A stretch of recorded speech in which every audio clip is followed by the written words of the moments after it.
Okay, real talk. तुमने पिछले Friday अपना स्विगी ऐप खोला, बिरयानी पर 680 रुपीस खर्चे, थोड़ा गिल्टी फील किया, ऐप बंद किया और फिर खुद से कहा, ओके, मंडे से मैं सीरियसली मनी के बारे में सोचना शुरू करूंगा। और फिर मंडे आया और चला गया। ये बात है, मैं तुम्हें जज नहीं कर रहा, मैं वो इंसान रह चुका हूं। हम में से ज़्यादातर वो इंसान रह चुके हैं।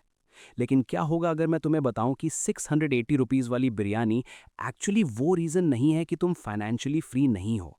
क्या होगा अगर असली प्रॉब्लम वो 20 रूल्स हैं पैसे के बारे में जो किसी ने कभी तुम्हें नहीं सिखाए, और उनमें से कुछ तुम्हें जेन्युइनली शॉक करने वाले हैं। मैं रोहन हूं और मैं बहुत ज़्यादा टाइम स्पेंड करता हूं ये सोचने में कि स्मार्ट मेहनत करने वाले इंडियंस अभी भी पे चेक टू पे चेक क्यों जी रहे हैं, जबकि पहले से ज़्यादा कमा रहे हैं। अगर तुम वो इंसान हो जो डिसेंट सैलरी कमाते हो, फील करते हो कि पैसा हर मंथ गायब हो जाता है, और तुम्हें जेन्युइनली पता नहीं कि फाइनेंशियल फ्रीडम कब या अगर कभी तुम्हारे लिए होगी, तो सब्सक्राइब बटन ज़रूर दबाओ और अगर ये वीडियो हेल्प करे तो थम्स अप भी दो। आज हम 20 रूल्स कर रहे हैं। टिप्स नहीं, हैक्स नहीं, रूल्स। वो रूल्स जिसके अराउंड तुम अपनी पूरी फाइनेंशियल लाइफ बिल्ड करते हो। चलते हैं। रूल 1। तुम्हारी सैलरी तुम्हारी वेल्थ नहीं है, तुम्हारा सेविंग्स रेट है। देखो, आरबीआई डेटा के अकॉर्डिंग इंडिया का net house hold financial savings rate FY 2023 में रफली 6% ऑफ जीडीपी तक गिर गया। डेकेड्स में सबसे कम। मीनवाइल चाइना जैसी कंट्रीज रफली 35% पर बैठे हैं। वो गैप कोइंसिडेंस नहीं है, ये ब्रूटल मैथ है। अगर तुम एक मंथ में 1 लाख रुपीस कमाते हो और 5,000 रुपीस बचाते हो, 5% सेविंग्स रेट, तुम फाइनेंशियली स्पीकिंग उस इंसान से पुअरर हो जो 40,000 रुपीस कमाता है और 12,000 रुपीस बचाता है। क्योंकि सेविंग्स रेट तुम्हारा फ्रीडम का टाइमलाइन डिसाइड करता है, सैलरी नहीं। 50% सेविंग्स रेट मतलब रफली 17 ईयर में रिटायर कर सकते हो। 10% savings rate, 43 years. Same income, wildly different outcomes. Rule: जो कमाते हो उसकी ब्रैगिंग बंद करो, जो बचाते हो उसके बारे में ऑब्सेस करो। रूल 2। इन्फ्लेशन तुम्हारा पैसा साइलेंटली खा रही है और ये तुम्हारे सोचने से भी बुरा है। इंडिया की हेडलाइन रिटेल इन्फ्लेशन 2023 में रफली 3% तक आ गई। अच्छा लगता है, राइट? लेकिन ये चीज़ ज़्यादातर लोग नहीं जानते, वो नंबर एक्चुअली तुम्हारे वॉलेट में क्या हो रहा है वो मास्क करता है। तुम्हारा SBI सेविंग्स अकाउंट अभी सिर्फ 2.5% इंटरेस्ट देता है। एजुकेशन और हेल्थ के लिए ऑफिशियल CPI फिगर्स 3 to 4% दिखाते हैं, लेकिन मेडिकल इंश्योरेंस की कॉस्ट मर्सर मार्श के अकॉर्डिंग हर ईयर 9.9% से बढ़ रही है। और टियर 1 सिटीज़ में lifestyle costs, rent, dining, subscriptions, modern urban life जीने वाले किसी के लिए भी ऑफिशियली नंबर से आगे चल रही हैं। वो 10 लाख रुपीस जो तुम्हारे सेविंग्स अकाउंट में 2.5% इंटरेस्ट पर बैठे हैं, टैक्स के बाद तुम एसेंशियली कुछ नहीं कमा रहे हो। और हेल्थ केयर और अर्बन लिविंग में रियल वर्ल्ड कॉस्ट इंक्रीजेस के अगेंस्ट तुम पीछे पड़ रहे हो। रूल: जो पैसा रियल टर्म्स में 6 to 7% से तेजी से ग्रो नहीं हो रहा, वो क्वाइटली श्रिंक हो रहा है। Full stop. रूल 3।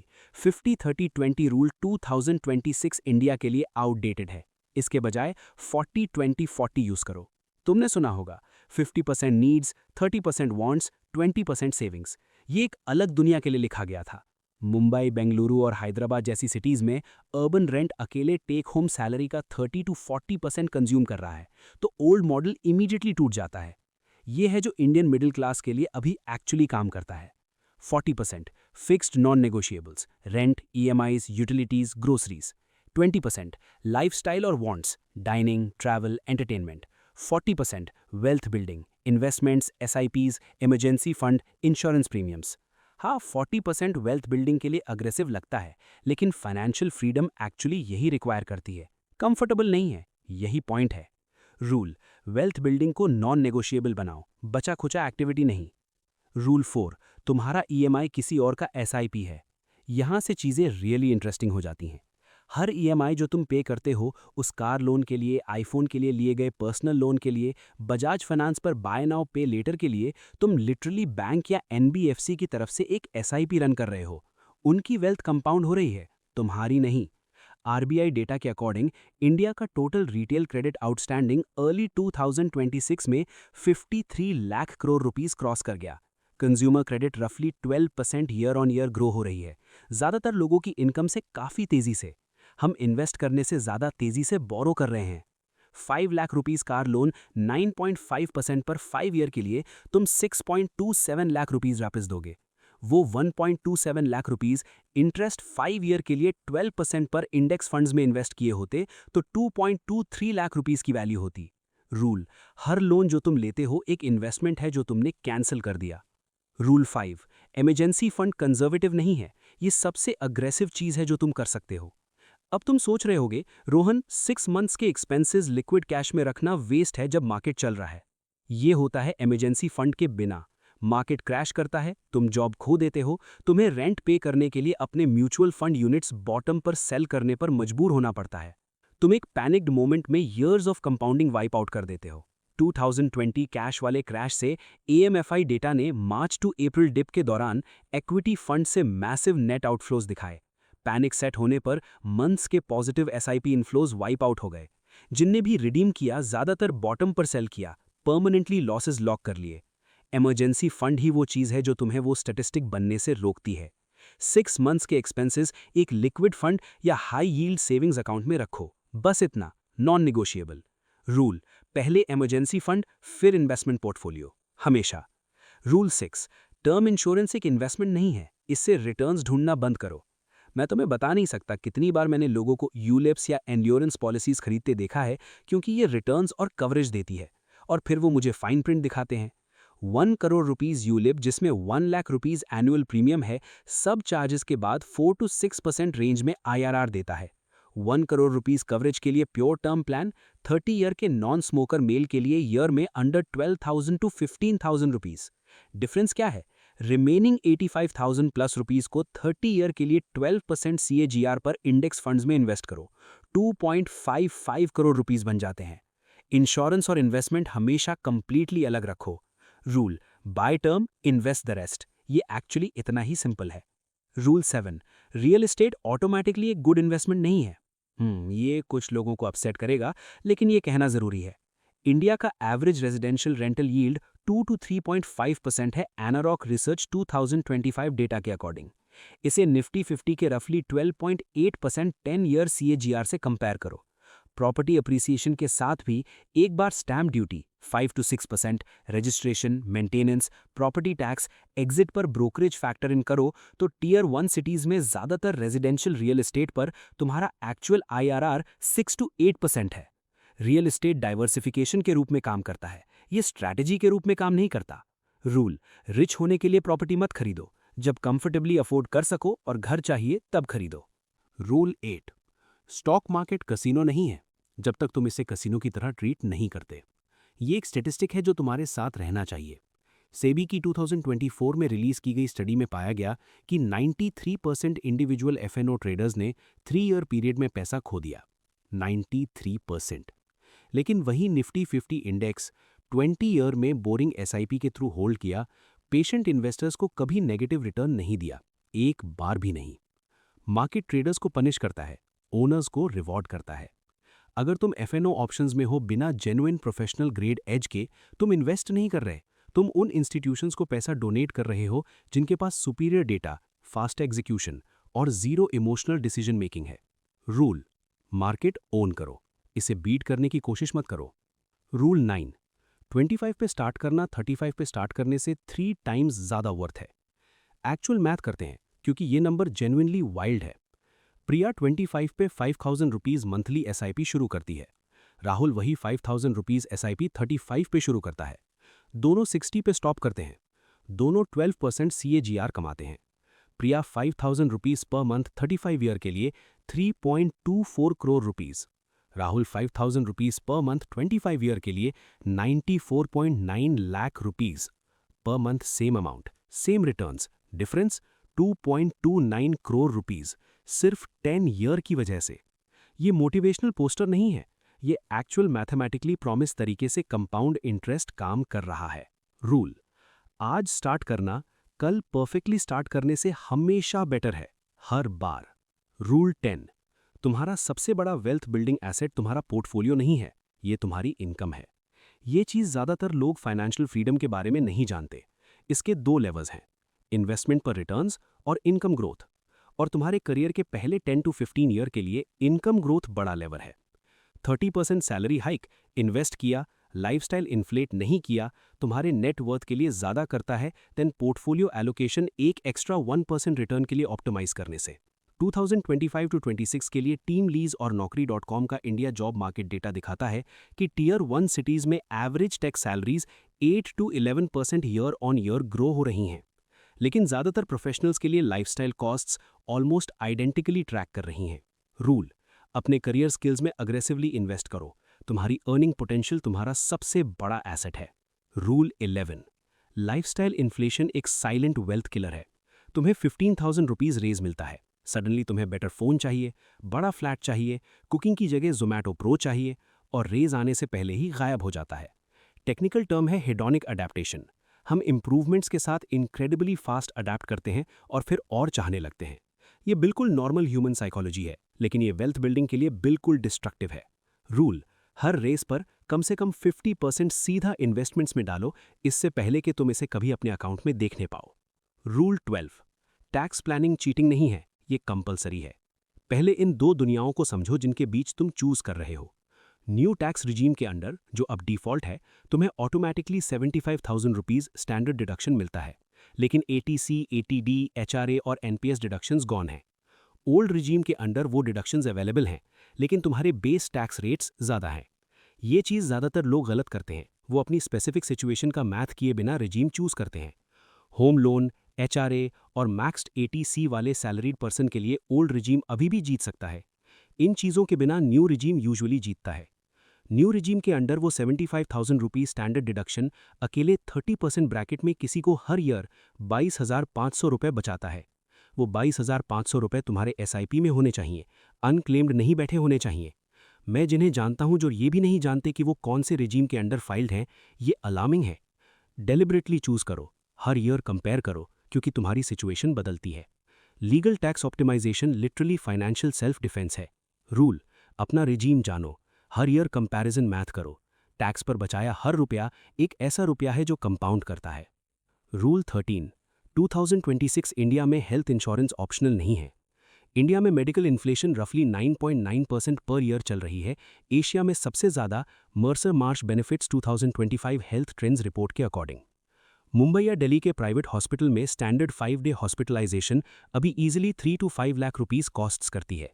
ज़्यादातर लोग अपने एम्प्लॉयर की ग्रुप पॉलिसी पर लीन करते हैं। ये प्रॉब्लम है। रिज़ाइन करने के दिन तुम वो कवरेज खो देते हो जो एग्जैक्टली वो टाइम है जब तुम सबसे ज़्यादा स्ट्रेस्ड और वल्नरेबल हो सकते हो। 30 के एक फैमिली ऑफ 3 के लिए स्टैंडर्ड प्लान के साथ 25 लाख रुपीस कवरेज वाला इंडिपेंडेंट फैमिली फ्लोटर प्लान रफली 10,000 to 15,000 rupees per year cost करता है। ये जेन्युइनली सबसे सस्ते इन्वेस्टमेंट्स में से एक है जो तुम कभी करोगे। रूल, अपना खुद का हेल्थ कवर एम्प्लॉयर से इंडिपेंडेंट कम से कम 25 लाख रुपीस, कोई एक्सेप्शंस नहीं। रूल 14, इंडेक्स फंड्स 10 ईयर में 80% एक्टिवली मैनेज्ड फंड्स को बीट करेंगे। डेटा क्लियर है, ये ओपिनियन नहीं है। SPIVA India score card 2024 data दिखाता है कि 76% लार्ज कैप एक्टिव फंड्स ने 5 ईयर पीरियड में निफ्टी 100 TRI को अंडर परफॉर्म किया। उसे 10 ईयर तक एक्सटेंड करो और ये अभी भी 62% है। लगभग 2/3 एक्टिवली मैनेज्ड फंड्स एक डेकेड में इंडेक्स को बीट नहीं कर सके, और फिर भी इंडियंस के पास 23 lakh crore rupees actively managed equity mutual funds में है, many paying 1.5 to 2% expense ratios, जबकि निफ्टी 50 इंडेक्स फंड्स 0.1 to 0.2% पर अवेलेबल है। वो 1.3% expense ratio difference 10 lakh rupees पर 20 ईयर में 11.2 लाख रुपीस तुम्हारा पैसा फीस में gone. Rule, low cost index fund से स्टार्ट करो। एक्टिव फंड सिर्फ एक स्पेसिफिक रिसर्च्ड रीजन के साथ ऐड करो। रूल 15, डाइवर्सिफिकेशन का मतलब 15 म्यूचुअल फंड्स ओन करना नहीं है। अगर तुम 15 अलग अलग large cap mutual funds own करते हो तो तुम्हारे पास 15 स्ट्रैटेजीज नहीं है, तुम्हारे पास एक्सपेंसिव ओवरलैप और बहुत सारा पेपर वर्क है। ट्रू डाइवर्सिफिकेशन का मतलब है asset class diversification. Indian equities, international equities, hedge के रूप में गोल्ड, सॉवरेन गोल्ड बॉन्ड्स या गोल्ड ETFs, स्टेबिलिटी के लिए फिक्स्ड इनकम और तुम्हारा इमरजेंसी बफर। बस इतना, 5 बकेट्स। तुम ये 4 से 5 इंस्ट्रूमेंट्स के साथ कर सकते हो। रूल, एसेट क्लासेस में डाइवर्सिफाई करो, सेम एसेट क्लास के अंदर नहीं। रूल 16, पैसे की साइकोलॉजी पैसे की मैथ से ज्यादा मैटर करती है। ये एक फैसिनेटिंग डेटा पॉइंट है। वैनगार्ड रिसर्च ने पाया कि इन्वेस्टर रिटर्न्स फंड रिटर्न से हर ईयर एवरेज पे रफली 1.5% पीछे रहते हैं। प्योरली इमोशनल बाइंग और सेलिंग की वजह से गलत टाइम्स पर। इंडिया में AMFI डेटा दिखाता है कि SIP stop rates significantly spike करते हैं जब भी मार्केट्स 15% से ज़्यादा करेक्ट करते हैं। लोग लो बाय करना जानते हैं, लेकिन उन्हें सेल करने की ज़रूरत फील होती है। फाइनेंशियल फ्रीडम मैथ प्रॉब्लम नहीं है, ये बिहेवियर प्रॉब्लम है। तुम्हें सिस्टम्स चाहिए, auto debits, separate investment accounts, एक रिटन इन्वेस्टमेंट पॉलिसी स्टेटमेंट जो तुम्हारे फीलिंग्स को इक्वेशन से हटाते हैं। रूल, ऐसी सिस्टम्स बिल्ड करो जो तुम्हारे फ्यूचर सेल्फ को तुम्हारे प्रेजेंट इमोशन से बचाएं। रूल 17, तुम्हारा नेट वर्थ नंबर किसी भी और फाइनेंशियल नंबर से ज्यादा मैटर करता है जो तुम ट्रैक करते हो। ज्यादातर लोग सैलरी ट्रैक करते हैं, कुछ सेविंग्स ट्रैक करते हैं, बहुत कम लोग नेट वर्थ ट्रैक करते हैं। Assets minus liabilities. Assets, bank balance plus investment portfolio plus EPF plus real estate equity, full value नहीं, equity. Liabilities, outstanding home loan plus car loan plus personal loan plus credit card balance. ये तुम्हारा number है और तुम्हें ये जानना चाहिए updated हर single month. क्यों? क्योंकि ये तुम्हें ऑनेस्ट रखता है। ये तुम्हें दिखाता है जब एक कार लोन एक्चुअली तुम्हारी वेल्थ रिड्यूस कर रहा है, चाहे कार बाहर पार्क्ड हो। रूल, अपना नेट वर्थ नंबर जानो, इसे मंथली ट्रैक करो, इसे डेलिबरेटली ग्रो करो। रूल 18, फाइनेंशियल फ्रीडम का एक नंबर है, अपना कैलकुलेट करो। फाइनेंशियल फ्रीडम एक वेग ड्रीम लगता है, लेकिन ये एक्चुअली एक बहुत स्पेसिफिक मैथ प्रॉब्लम है। एनुअल एक्सपेंसेस टाइम्स 25 इक्वल्स तुम्हारा फाइनेंशियल फ्रीडम नंबर। ये 4% विड्रॉल रूल पे बेस्ड है, जो ग्लोबली फाइनेंशियल प्लानिंग में वाइडली एक्सेप्टेड है। अगर तुम्हारे एनुअल एक्सपेंसेस 12 लाख रुपीस है, तुम्हारा financial freedom number 3 crore rupees है। यही वो पॉइंट है जब तुम्हारे इन्वेस्टमेंट्स बिना तुम्हारे काम किए तुम्हारी लाइफ कवर करने के लिए इनफ रिटर्न्स जनरेट करते हैं। ज्यादातर लोगों ने कभी ये नंबर कैलकुलेट नहीं किया, वो एक ऐसी रेस दौड़ रहे हैं जिसमें उन्हें पता नहीं कि फिनिश लाइन कहाँ है। रूल, आज अपना फाइनेंशियल फ्रीडम नंबर कैलकुलेट करो, फिर एक मंथली इन्वेस्टमेंट टारगेट पे बैकवर्ड्स वर्क करो। रूल 19, रिच होने का बेस्ट टाइम 10 ईयर पहले था, दूसरा बेस्ट टाइम इस वीकेंड प्लान स्ट्रक्चर करना है। देखो, मैं जानता हूं कोई ये देख रहा है जो 40 ईयर्स का है और फील कर रहा है कि बहुत देर हो गई। मैं डायरेक्टली एड्रेस करना चाहता हूं। 40 ईयर का इंसान 30,000 रुपीज पर मंथ 12% CAGR पर 65 तक इन्वेस्ट करता है, 5.76 करोड़ रुपीज अक्यूमुलेट करता है। ये कंसोलेशन प्राइज नहीं है, ये जनरेशनल वेल्थ है। ये सिर्फ एक अलग स्टार्टिंग पॉइंट है, बंद दरवाजा नहीं। सबसे बड़ा फाइनेंशियल मिस्टेक लेट स्टार्ट करना नहीं है, ये सिचुएशन को होपलेस डिसाइड करना और बिल्कुल स्टार्ट ना करना है। रूल, तुम कहां हो इररिलेवेंट है, ये कि तुम यहां से स्टार्ट करो ये सब कुछ है। रूल 20, फाइनेंशियल फ्रीडम पैसे के बारे में नहीं है, ये टाइम के बारे में है। ये वो है जिसके साथ मैं तुम्हें लीव करना चाहता हूं। इन सब का गोल SIPs, index funds, emergency fund, term insurance ये नहीं है कि तुम्हारे बैंक अकाउंट में सबसे बड़ा नंबर लेके मरो। गोल वो पॉइंट तक पहुंचना है जब तुम्हारा टाइम तुम्हारा हो, जहां तुम एक ऐसी जॉब को ना कह सको जो तुम हेट करते हो, जहां तुम एक ईयर ऑफ ले सको अपने बच्चों के साथ जब वो छोटे हों, जहां तुम डेस्परेशन के बिना वो बिजनेस शुरू कर सको, जहां तुम चूज करो कि हर दिन कैसे शुरू होगा। पैसा व्हीकल है, टाइम डेस्टिनेशन है।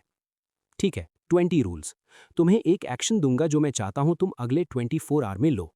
एक स्प्रेडशीट खोलो, अपनी मंथली इनकम लिखो, अपने करंट मंथली इन्वेस्टमेंट्स लिखो, अपना सेविंग्स रेट कैलकुलेट करो और लिखो पहली बार शायद कभी अपना एक्चुअल नेटवर्थ। बस इतना, सिर्फ वो 4 नंबर्स, क्योंकि तुम वो फिक्स नहीं कर सकते जो तुमने मेजर नहीं किया। अगर इस वीडियो ने तुम्हारे अपने पैसे के बारे में सोचने के तरीके में कुछ वैल्यू ऐड किया तो प्लीज सब्सक्राइब करो।